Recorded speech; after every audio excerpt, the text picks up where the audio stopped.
Olá, tudo bem? Bom dia, boa tarde, boa noite. Pessoal, a gente está entrando nesse assunto, né, de processos eletroquímicos. Na aula passada a gente viu um pouquinho das reações redox, como que calcula o NOx, né, vimos tudo isso. E agora a gente vai entrar, então, nos processos eletroquímicos. Esse conteúdo é bastante importante, tá? É um conteúdo bastante abordado que é bem corriqueiro, assim, no nosso dia a dia. Então, vamos falar um pouquinho deles. Esses processos eletroquímicos, eles acontecem envolvendo reações redox, que são reações de oxirredução. Reações de oxirredução são aquelas que envolvem troca de elétrons, onde alguém vai reduzir, que vai receber os elétrons, e o outro elemento vai oxidar, que vai doar esses elétrons. Lembraram disso? Então, a gente tem dois tipos, tá, gente? A pilha, que são reações bastante espontâneas, né? São reações químicas espontâneas. E o que acontece com essas reações? Elas geram energia elétrica, olhem só. Elas geram energia elétrica. Então, além delas acontecerem espontaneamente, elas podem gerar energia elétrica.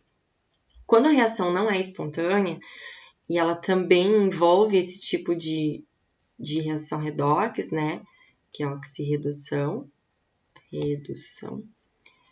são as chamadas eletrólise, tá? A gente não vai ver elas hoje. Hoje a gente vai focar somente na parte das reações espontâneas, mas para vocês saberem que ocorre também.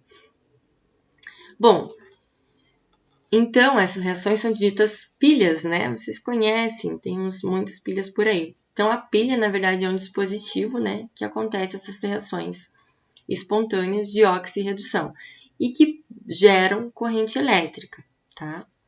Esses processos, eles envolvem troca de elétrons. Então, de novo, para que aconteça uma reação de oxirredução, alguém vai receber elétron e o outro elemento vai doar elétron. Tudo bem?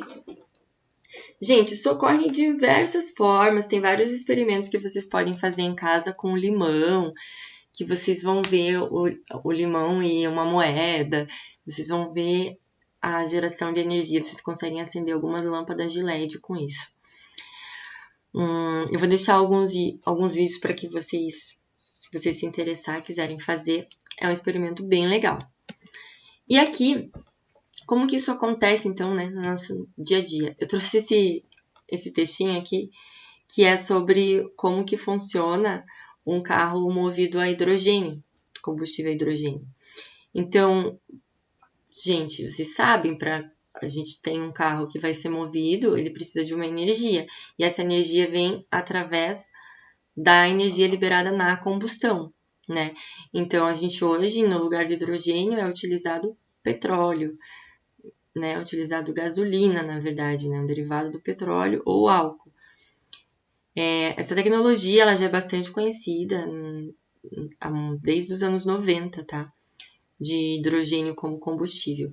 Entretanto, existem vários fatores que impedem que eles venham ao mercado, né? Os fatores sociais, políticos e econômicos, principalmente. O capitalismo mandando no meio ambiente. Vamos lá. Então vamos fazer o seguinte, vamos calcular o NOx de cada um deles para a gente ver quem que está doando elétron para quem. Vamos entender isso? Vamos. Eu sei que vocês querem. Então, qual que é essa substância? Hidrogênio, gás hidrogênio, substância simples. O NOx de uma substância simples, como a gente viu, é 0. Aqui também, substância simples, o NOx é 0. Aqui, oxigênio, geralmente o NOx é menos 2. Ai, professora, de onde está tirando esses números? Aulinha passada, treinem bastante. Quem não lembra, dá uma olhadinha lá. A gente sabe que a somatória aqui tem que dar 0. Que número que eu vou multiplicar por 2, que somado com menos 2 vai dar 0? Mais 1. Mais 1 vezes 2, mais 2, então essa molécula tá 0, tá ok. Bom, vamos ver se isso realmente é uma reação de oxirredução. Para que seja uma reação de oxirredução, tem que haver uma perda de elétrons e um ganho de elétrons, né? Uma troca de elétrons. O que está acontecendo com o hidrogênio aqui? Ele está passando de 0 para mais 1. Quando passa de 0 para mais 1, está acontecendo um aumento do NOx. Vamos colocar aqui. Aumentou o NOx.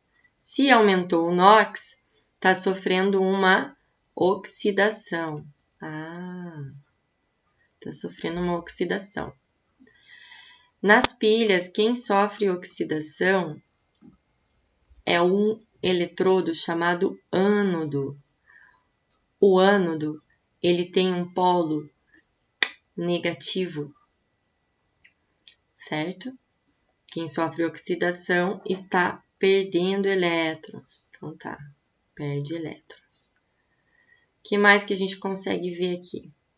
Se ele está perdendo elétrons, ele está passando os elétrons para alguém. Para quem que ele está passando? Para o oxigênio, ele passa de 0 para -2, então ele está reduzindo.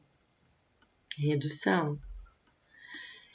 Então, o oxigênio está sofrendo uma redução. Ele que vai receber os elétrons. A redução ela acontece num cátodo. E o cátodo, ele tem polo positivo nas reações espontâneas, tá? Polo positivo. E a redução ocorre quando tem uma diminuição do NOx. Então, esse aqui é um resuminho que é importante vocês mentalizarem, tá? Façam no caderno de vocês. E se diminui o NOx, ele está ganhando elétrons. Né? Está ganhando elétrons. Então, aqui quem está sofrendo oxidação é o hidrogênio, e ali quem está sofrendo redução é o oxigênio. Cadê? Tá aqui. Tô procurando o meu mouse aqui, peraí. Tá certo, gente? Então, vamos adiante. Então, essa é uma reação espontânea, né? Opa! Essa é uma reação espontânea, produz energia elétrica, e a mesma coisa acontece com pilhas e baterias. Algumas pilhas, eu coloquei aqui só para título de curiosidade, algumas pilhas não são recarregáveis, né? A gente usa e tem que descartar. Mas tem outras que são recarregáveis que recebem esse nome também de bateria, ou algumas outros tipos de pilhas que a gente pode colocar. A gente chama de pilha, mas é bateria, tá? Que a gente dá energia elétrica para ela e depois a gente consegue fazer esse processo de reação acontecer de novo. Então, a gente faz uma reação inversa ao que estava acontecendo, dando energia para ela, recarregando, né? Carregando com a bateria, e daí ela faz de novo aquela reação ali. Tá certo? Bom, e aí, uma das pilhas mais famosas que a gente estuda é a pilha de Daniel. Daniel. E para essa pilha acontecer, a gente precisa de alguns componentes básicos, que são o cátodo. Como eu falei, o cátodo é o eletrodo que vai acontecer a redução. O ânodo é o eletrodo que vai acontecer a oxidação, e eletrólitos, que vão estar aqui em forma de solução, né? Também uma ponte salina. A ponte de salina vai dar equilíbrio para essas cargas que a gente tem aqui nos eletrólitos, tá? Vamos entender isso? O que está acontecendo aqui? Ó, aqui ele colocou um voltímetro. Se ele colocasse uma lâmpada, ela poderia acender. O que esse voltímetro está dizendo? Ele diz aqui que tem uma diferença de energia, né? Uma diferença de potencial, na verdade, chamada DDP, 1,1 volts. Então, existe a passagem de uma corrente elétrica, né? O que é a corrente elétrica? É a carga elétrica, né? A corrente elétrica nada mais é do que a carga elétrica que está sendo transferida aqui, certo? Então, os elétrons, eles estão saindo do zinco ou saindo do cobre e vindo para o zinco, ou do cobre vindo ou do zinco indo para o cobre, porque é uma reação de oxirredução, alguém vai receber elétron e alguém vai doar elétron. Vamos entender isso? Bom, essa reação, gente, depois de um tempo, o que vai acontecer? Vai haver vai acontecer que aqui vai ficar, sai, corroído, assim. Ele vai corroer. O que é corroer? Corroer é oxidar. Então, esses íons aqui que estão, esse zinco sólido que está aqui na plaquinha, vai começar a vir para a solução em forma de zinco 2+, né? E o que vai acontecer com o cobre? Esse cobre que está na solução vai começar a se depositar na plaquinha e a plaquinha vai ficar mais gordinha aqui, ó, com material depositado aqui. Cobre não é dessa cor, né, gente? Vamos fazer de uma cor de cobre. Ele vai ficar depositado aqui, ó. Tudo bem? Então, o que está acontecendo?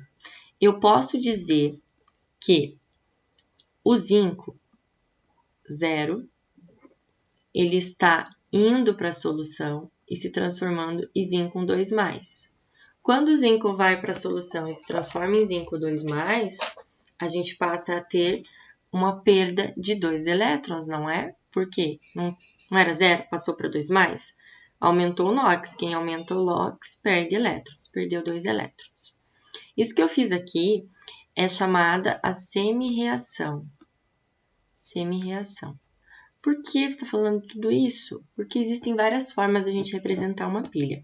Pode ser através de um desenho, pode ser através da semi-reação, pode ser através da reação global e ainda pode ser através de uma outra representação que eu já vou mostrar para vocês no final. Tá? Então, essa é a semi-reação. Só que é a semi-reação do quê? Eu só estou mostrando o que está acontecendo com o zinco aqui. O zinco passa de 0 para 2+, então ele está oxidando. Então, a gente chama de semi-reação de oxidação, né? E com o cobre? Com o cobre acontece o quê? O cobre da solução era 2+. Até vou colocar aqui, ó, tá sólido, né? O cobre da solução era 2+, e ele foi para o cobre da plaquinha aqui, né? E o que aconteceu para ele ir lá? Ele ganhou 2 elétrons. Então, depois da flechinha, meus elétrons vêm antes, ele está ganhando. Aqui os elétrons aparecem depois da flechinha, porque ele está perdendo. Ganhou 2 e ficou depositado ali como cobre 0. E aí, a gente tem a semi-reação de redução. A reação global vai ter que ser a soma dessas duas reações, concordam? Se eu somar as duas semi-reações, eu vou ter a reação global. A gente soma igual uma equação matemática, né? Porque é uma equação. Então, a gente pode cancelar o que tem de igual em lados opostos. Nesse caso aqui, a gente vai repetir o zinco 0 mais cobre. Então, isso é o que eu tenho antes da reação. Depois da reação, eu vou cortar 2 elétrons aqui e vou repetir zinco 2+, eu passo a ter zinco 2+, mais cobre 0. Né? Vou colocar os estados aqui, sólido. Tudo bem? Então, essa daqui é a reação global. E eu preciso que vocês aprendam a interpretá-la, né? Como que a gente interpreta? Então, de novo, a gente vai fazer aquele processozinho lá que a gente fez no anterior. O zinco tá passando de... Deixa eu achar minha caneta aqui. Ai, eu perco ela aqui. O zinco tá passando de 0. Ai! Cadê minha caneta? O zinco tá passando de 0 para 2+. De 0 para 2+, ele tá sofrendo uma oxidação. Por que mesmo? Porque ele aumentou o NOx, ele perdeu elétrons, né? Ó, perdeu elétrons. E o cobre? O cobre está passando de 2+ para 0, ele está reduzindo. Sofre redução. Quem sofre redução diminui o NOx, por isso ganha elétrons. Tá? Então, gente, por que isso acontece com o cobre que reduz e não o zinco? A gente vai ver mais para frente que existem tabelas de potencial de redução. Quanto aquele determinado átomo gostaria de reduzir, tá? Então, nesse caso, o cobre tem um potencial de redução maior que o zinco. Nesse caso, não, ele tem um potencial de redução maior que o zinco, tá? Por isso, ele reduz e o zinco oxida. Então, a pilha de Daniell é representada por zinco e cobre. Existem outros tipos de pilha, né? E o que vai guiar quem vai oxidar e quem vai reduzir? Geralmente é essa tabela de potencial de redução. Isso também, gente, não com o intuito de gerar carga, mas esse tipo de reação acontece muito quando a gente tem, por exemplo, um navio. O navio está exposto numa solução, né, de mar, uma solução salina, extremamente corrosiva. E a gente quer aumentar a vida útil daquele metal. Então, a gente coloca um metal de sacrifício a várias camadas que possam oxidar primeiro, tá? Chama metal de sacrifício. Acho que o que eu tinha para falar para vocês é isso. Não contei uma coisa para vocês. Eu só comentei sobre a ponte de Salina, né? Eu quero que vocês pesquisem sobre ela para vocês entenderem melhor essa reação aqui, né? Porque a gente tem um acúmulo de zinco aqui, cátion, né? 2+, e também uma diminuição dos íons cobre. Então, o que tem será nessa ponte salina que permite com que ocorra, então, uma geração de energia aqui? Então, vou deixar, perguntinha para vocês. A aula de hoje é isso. Bons estudos e até a próxima!